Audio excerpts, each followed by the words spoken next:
This is The Speaking Show. I'm David Newman, and you're tuned in to the #1 podcast for speakers, consultants, and experts who want to speak more profitably.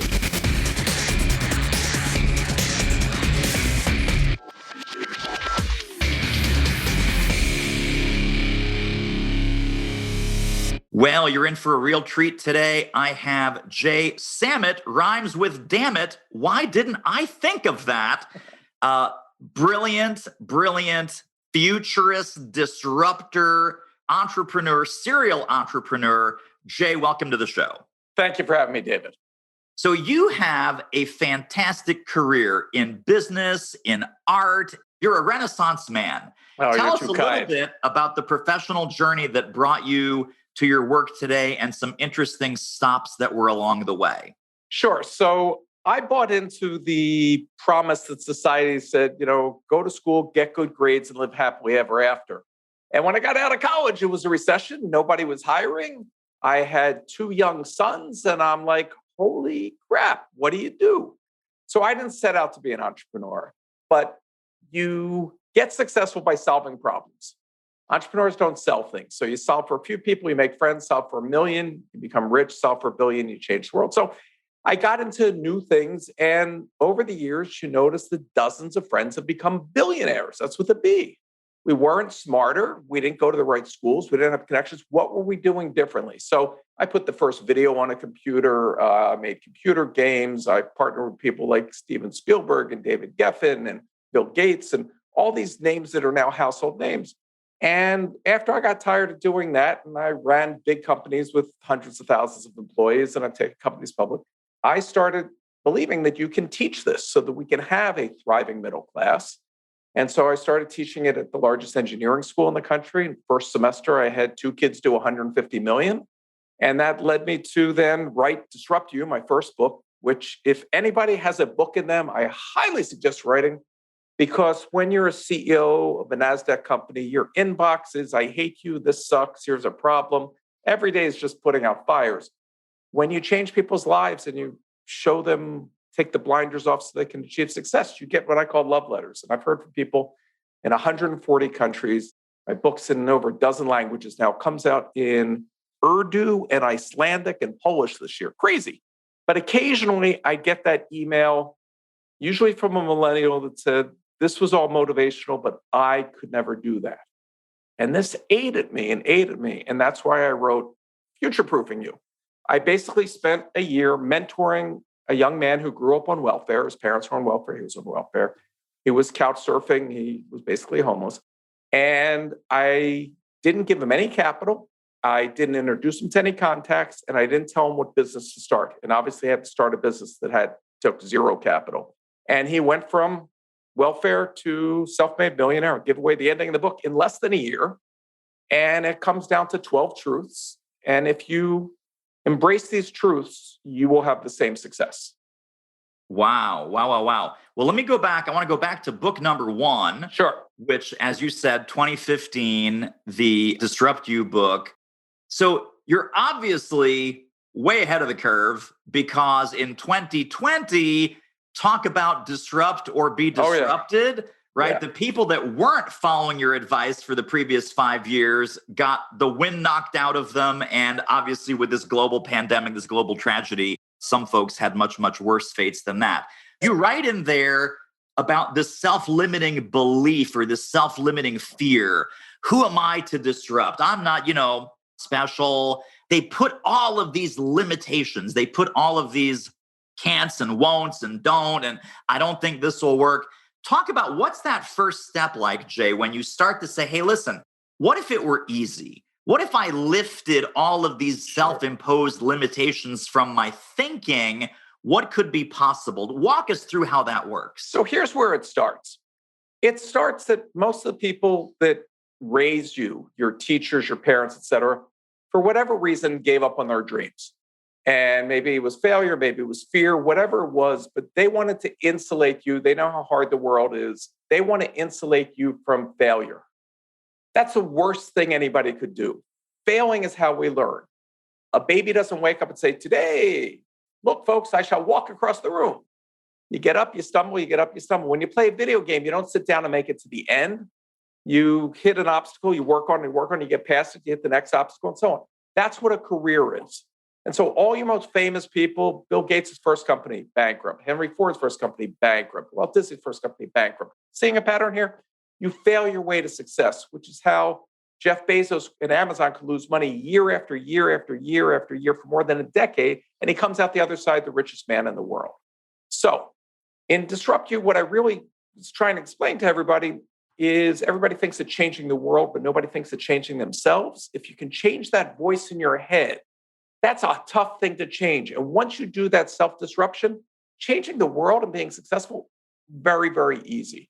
So I spent 5 years traversing the globe, telling everybody about disruption. And now I don't have to make that point.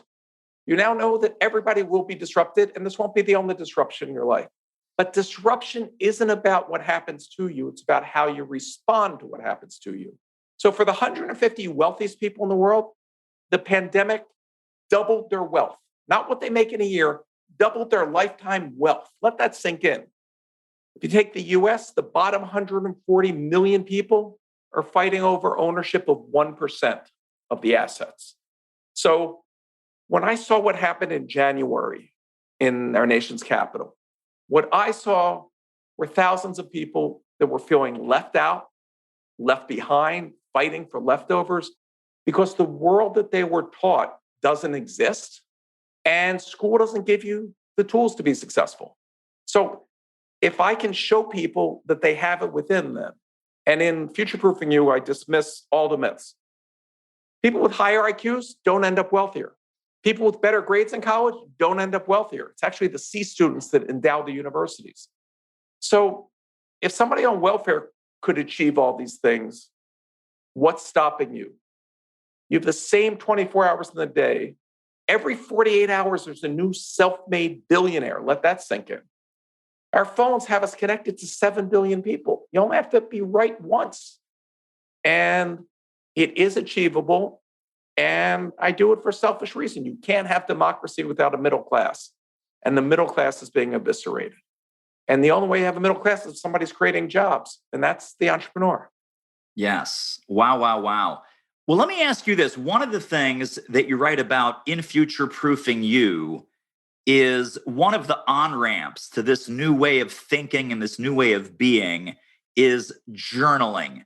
Journaling, goals, gratitude. Talk about how that works, because people might read that or might be listening to us right now, Jay. They go, it can't be that easy. It can't be that powerful. Talk about how powerful it really, really is, because you know it and I know it. So let me dismiss the easy part for a second. Vin Clancy, the young man I mentored, he went from zero to hero in a year. Okay. He made that $1 million. His first month, he did almost $70,000, $60,000. It wasn't easy. Did he watch TV? No. Did he go to the game? No. Did he date? No. Did he work day and night for an entire year like he's a Navy SEAL and constant training? Yes. But he worked harder than most people were willing to for 1 year so he can live in a manner most people can't for the rest of his life. And he took the next year off because he now is what I call future-proof. He now knows the skills that he could turn it on any time. And now he has Fortune 500 clients. It's amazing. So where does it begin? Well, if you have that growth mindset, suddenly you start realizing that all the problems in your life are actually opportunities in disguise. If all that an entrepreneur does is solve problems, if you've got problems, which one do you want to solve? And there's tons of other people that have invented the tools. You don't have to invent anything. And so the key about journaling that people don't get, and everything that I write about, A, sounds common sense because it is, but B, I also cite the science and studies behind it of why it works. How many times have you worried and had a sleepless night where you're tossing and turning because you have something on your mind? Well, if you write out your goals of what you're going to do tomorrow before you go to bed, you've closed all those open tabs in your brain. You get a good night's rest. Your brain refreshes and comes up with ideas, and then you see them in the morning as something achievable. And you do it. And you start developing patterns of success. And a lot of people goes, oh man, I'll never be rich. Well, have you tried? I'll never achieve it. Have you tried? And when you fail, if you have a growth mindset, you don't go, oh my God, I didn't pass my real estate test. I'm too stupid. I'll never be a realtor. You go, okay, I see where I need to study more. I see what I need to learn. I now identify my weaknesses and push forward. And in the story of Vin, what absolutely amazed me was midway through his journey, he got sucker punched in the gut. The two biggest tech companies in the world, Google and Facebook, changed their policies and rules. And all of a sudden, his business went to zero. And I was, in my mind, go, okay, so I'll write that, he tapped out halfway through and, welfare to making $500,000, still a good story. But he said, no, he didn't even miss a beat. He's like, okay, this isn't working. What else can I try? And he pivoted, did some things. And at our end of the month, where his goal was to make $100,000, he was beating himself up because he made $96,000 that month. And I'm thinking, wow, 6 months ago, he couldn't have imagined making $96,000 in a year, let alone in a month. So mindset is everything. Hey, good looking. Are you currently getting paid to speak? Would you like to ramp that up? We can help. Book a confidential speaker strategy call with our team at doitmarketing.com/call, and let's see what we might do together. The call is free, but the results may be priceless. Now, you also talk about playing out the worst case scenario, right? What is the absolute worst thing that could happen? You lose all of your money. They come and take your house. You mentioned Navy SEALs, and I love that metaphor, and this is something that I truly believe in. Navy SEALs never whine about, oh, Jay, they blew up the helicopter. Now what? It's like, well, then we have the submarine. Jay, bad news, man. They sunk the submarine.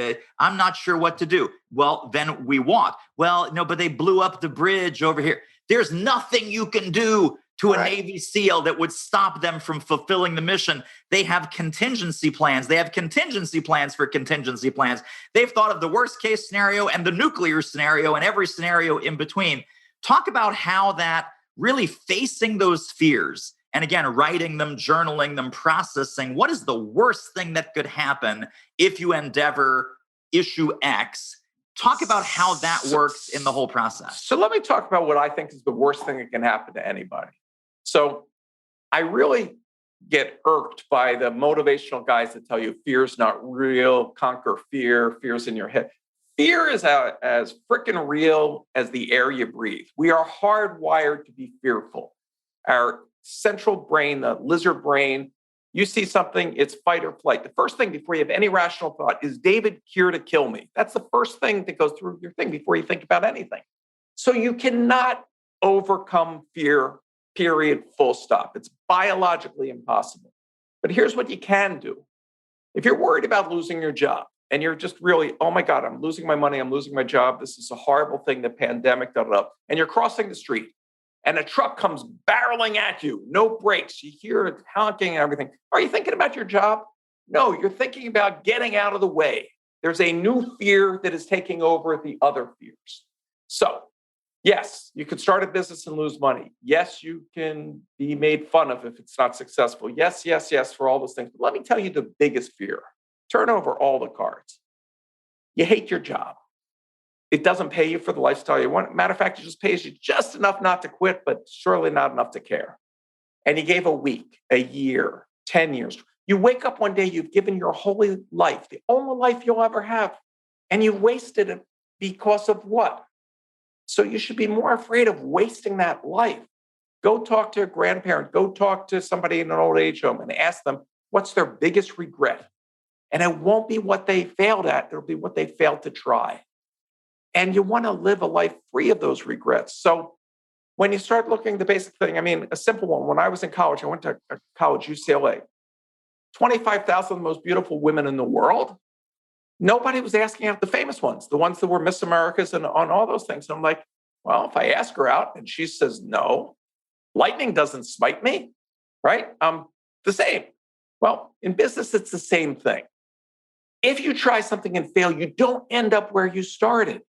You either earn or you learn.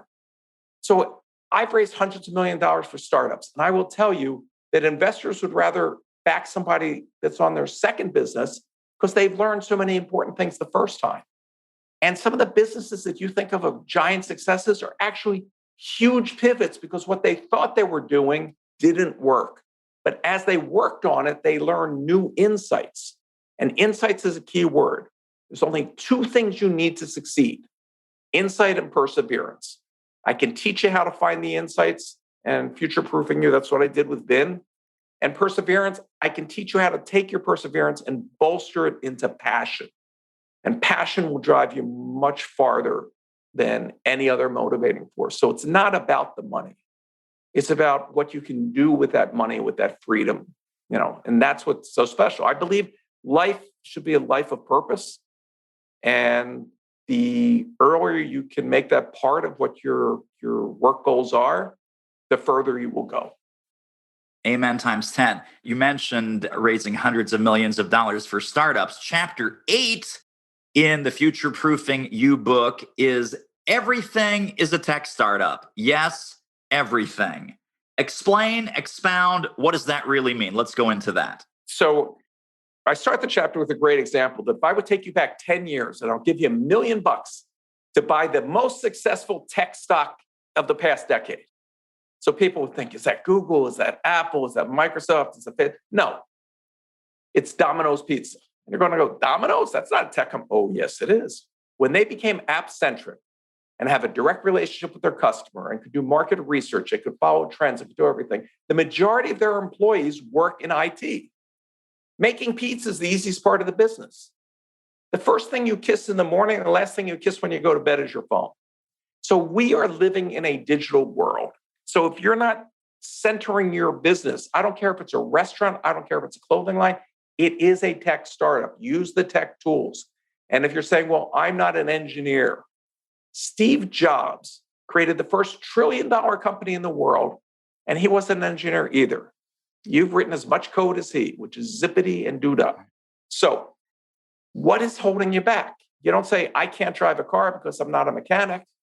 I can't go to New York because I'm not a pilot, right? You can hire those things. What you can't hire is that insight and that perseverance. Everything else can be hired. Yeah, such a great lesson for sure. Now, can I go behind the curtain Sure. of the Jay Samit empire? This amazing book, Future Proofing You, came out right when everything was shutting down from COVID. We realized, oh my gosh, Houston, we have a problem. Yet it was written, probably months and months and maybe even up to a year before. The subtitle that people need to know is 12 Truths for Creating Opportunity, Maximizing Wealth, and Controlling Your Destiny in an Uncertain World. How did you know, or how did you capitalize on the perfect book coming out at the perfect time? What was going on there kind of just as the pandemic was hitting and you were doing your big book launch? So you get lucky on timing. And the harder you work, the luckier you get. But it's funny, about 5 years ago, I was asked to keynote at Singularity University. And they wanted to know, what's the biggest disruption that we'll see in our lifetime? And 5 years ago, I gave a whole speech about pandemics. It's inevitable. We're going to have several of them in our lifetime. We didn't pay attention to them because they were always in far off places. But I never imagined we'd be as incompetent of a nation as we've been in dealing with this one. So I don't want to make light of it. It was horrible, 500,000 dead, businesses destroyed. But of those that didn't actually physically suffer from the disease, mom and pop businesses closed up left and right. Thousands lost, everything they worked for. Millions, lost a paycheck. So from a timing standpoint, I felt, morally obligated to make sure it came out now. So, I pushed to get it done. I mean, it comes out, in 2021 where we're coming just out of this. But it's funny, when I speak at universities, students always ask me, is now a good time to start a business? And I always say, the best time to start your company was a year ago. The second best time is now. I mean, the sooner you get started on your future, the more future you have to work with. Sure, you can start a business when you're 80. I mean, Warren Buffett can't take anything away from the wizard. Best investor in the history of mankind. $80 billion he's worth. But he made 99% of that after he was 50. Kylie Jenner became a billionaire at 22. I am willing to bet you can have a lot more fun with your $1 billion at 22 than at 50. So what did she do differently? And people go, oh, well, she was a Kardashian. Big deal. There weren't any billionaires in the Kardashians, weren't any billionaire Jenners. What did she do differently? And can you do the same thing? And the answer is yes. And I see it again and again and again. One of my favorite stories in future proofing you that everybody can relate to. It's the middle of the week. Your kid has to do some project on poster board for school the next day. It's 10 o'clock at night, and your daughter just writes on it diagonal, spells something wrong. She hates it. Please go to the store, get me a new sheet of poster board. And you're like, oh man, I got work, this or that. The kid's upset. You go, but before you give her the poster board, you draw little lines on it so she can draw her stuff on straight. The next morning, this woman in Texas who did this calls her sister-in-law and says, you know what, why don't they sell poster board with little lines on it? So they figure out how to get a patent. And if you've ever watched Shark Tank, it's the license model. They went to the biggest maker of poster board and they make millions of dollars a year. Still at home, no employees, just from that one insight of a problem. So if you have problems in your life, congratulations, you're halfway to being successful. If you don't have any problems, you're useless. Yes, and amen. Now, there is one technology that kind of jumps out and that you call the $1 trillion opportunity. Without letting the cat completely out of the bag, let's talk about what that is and what people should be on the lookout for. Yes, pun intended. Okay, so let's again take a journey back.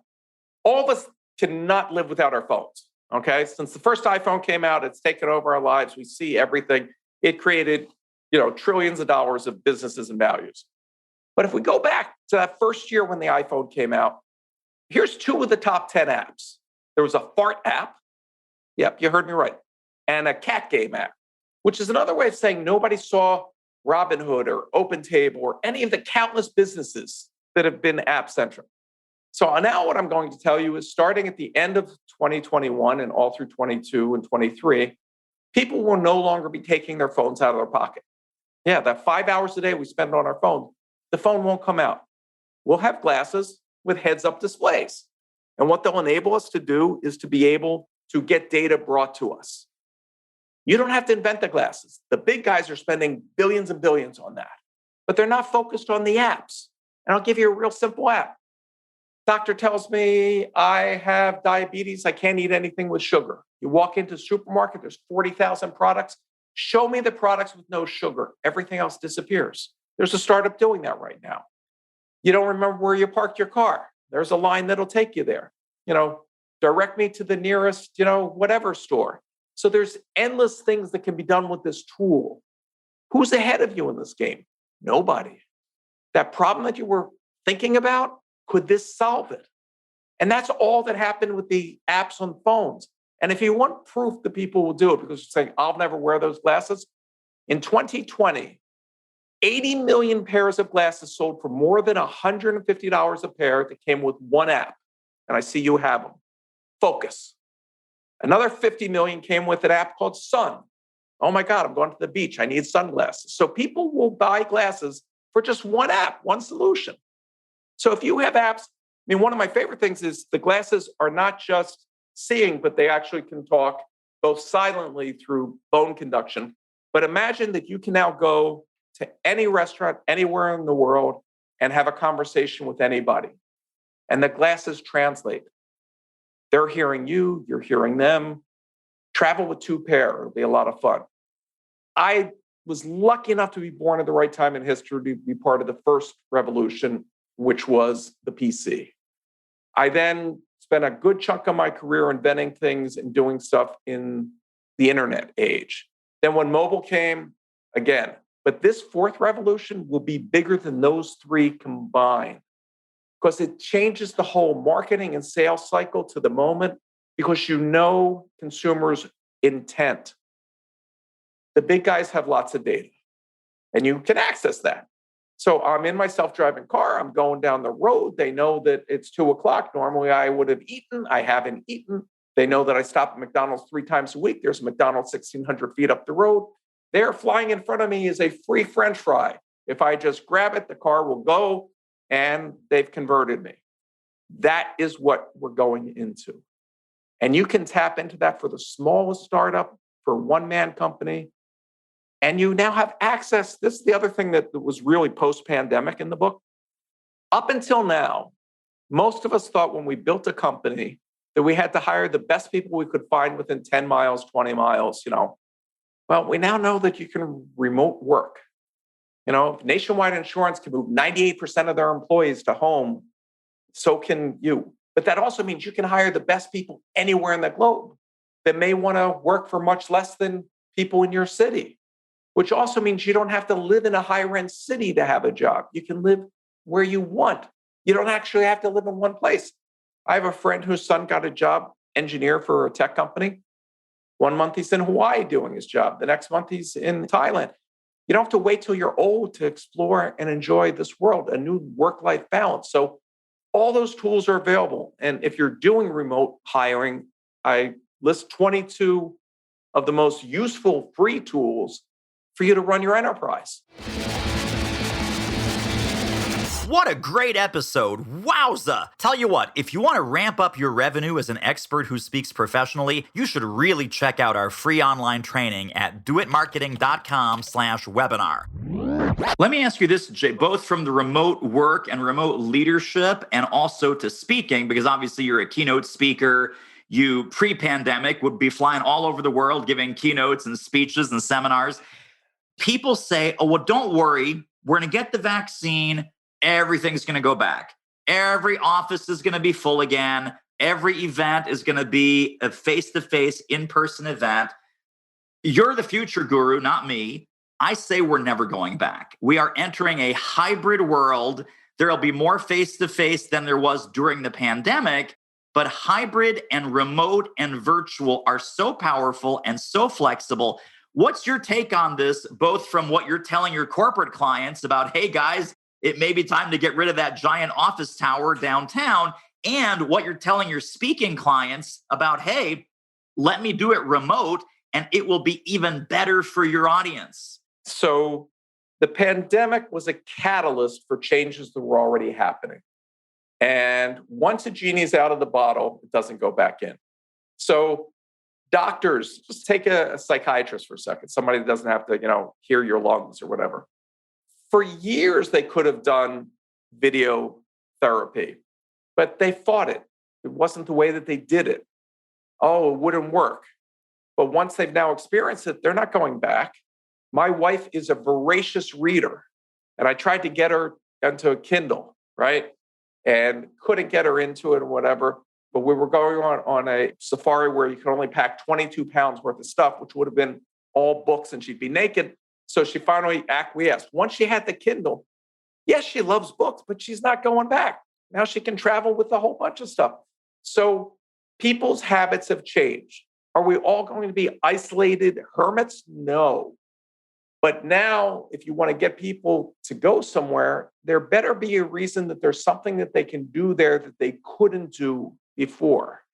Doctors will now be able to see more patients with less stress, okay? You talk about the glasses.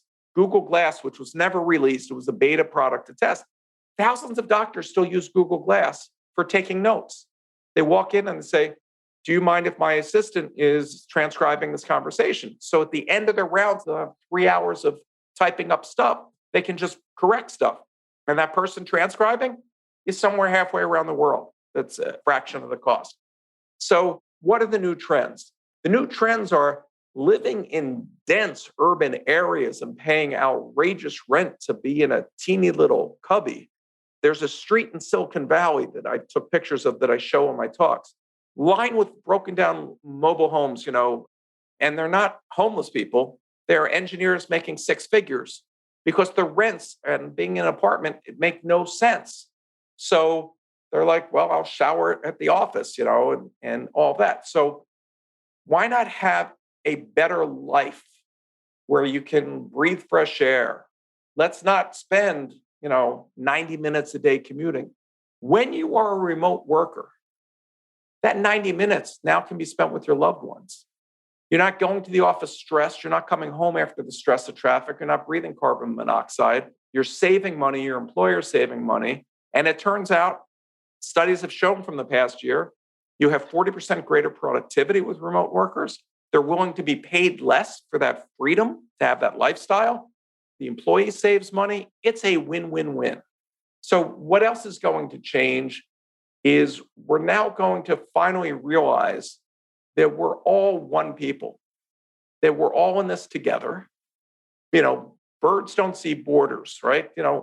Data moves, digital currency moves everything. So global problems need to be addressed.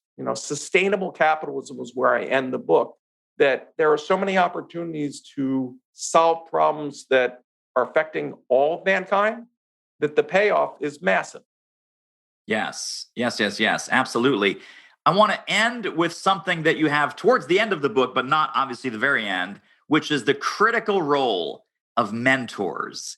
Mentors at every stage and phase of your entrepreneurial journey. Talk a little bit about your philosophy about mentors and mentorship. So truth number 7 is don't fly solo. Huge oversight in my first book. I didn't explain to people that at the pace of change that we're living through, of endless innovation, that any set of knowledge and experience that you have is wanting, because there's always something new going on. So either you can learn a whole lot of new mistakes and take a whole long time, or you can find mentors that will make that easier, mentors that want to help you.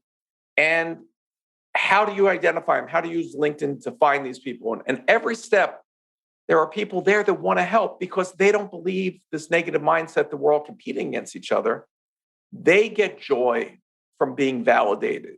They enjoy the experience. You learn from being mentored. I learned so much from mentoring Ben that it's a mutual exchange. So the most famous people in the world all had mentors.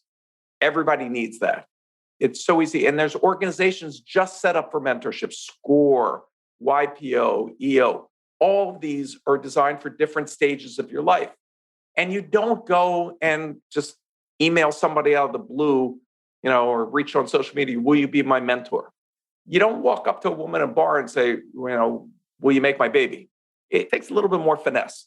So learn how to engage, learn how to have that conversation, and you will find a world of wealth of knowledge that will speed your journey and enrich your journey by being surrounded by people that make a difference. Wow. No better note to end on. That was totally fantastic, Jay. Thank you. Where can people get connected and stay connected to more Jay Samit brilliance? So the books are on Amazon or wherever you get books. You can find me everywhere on social media, on LinkedIn, on Instagram, on Facebook. I have a website, jaysamit.com, JAYSAMIT. There I have free workbooks. I don't sell anything. There's a workbook for Disrupt You and a workbook for Future-Proofing You. And they just give you exercises to get more out of each chapter so that you can start writing down and making a plan for your life. So that's my paying it forward. I thank everybody for their time today, and I wish them great success. Awesome. Jay, thank you. And all those links, by the way, will be directly below this episode when you go to thespeakingshow.com, grab the workbooks, connect with Jay, and you'll be future-proof pretty soon yourself. So Jay, again, thank you for sharing your genius with us. I appreciate you. Thank you. Well, that wraps up another episode of The Speaking Show. Hey, tell you what, if you like us, rate us and review us on iTunes. Subscribe. Tell a friend. Go grab the notes and downloads and extras at thespeakingshow.com. See you next time.